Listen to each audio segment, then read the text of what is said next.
नीटच्या निकालाआधीच क्लासेसकडून जाहिरातबाजी करण्यात आलेली आहे। सीबीआय चौकशी झालेल्या कुटुंबातील मुलीचा फोटो या जाहिरातबाजीवर पाहायला मिळतोय।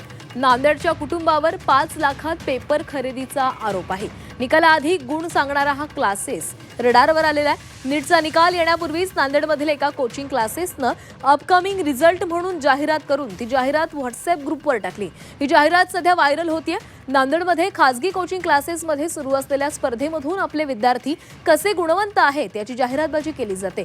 मात्र नांदेडमधील एका खासगी कोचिंग क्लासेसला अशी जाहिरात महागात पडण्याची शक्यता आहे। नीट पेपर फुटी प्रकरणात सीबीआयच्या पथकानं शनिवारी नांदेडमध्ये एका कुटुंबाची चौकशी केली। 5 लाख रुपयांमध्ये आपल्या मुलीसाठी तिच्या वडिलांनी नीटचा पेपर खरेदी केल्याचा संशय आहे आणि याच मुलीचा फोटो छापून नांदेडमधील एका खासगी कोचिंग क्लासेसनं जाहिरातबाजी केल्याचं समोर आलेलं आहे। चौकशी करण्यात आलेल्या मुलीला केमिस्ट्री या विषयामध्ये 180 पैकी 180 गुण मिळाल्याची जाहिरात आहे। विशेष म्हणजे नीट परीक्षेचा निकाल येण्यापूर्वीच संबंधित क्लासेसनं असे भाकीत जाहिरातीतून वर्तवलेले आहे।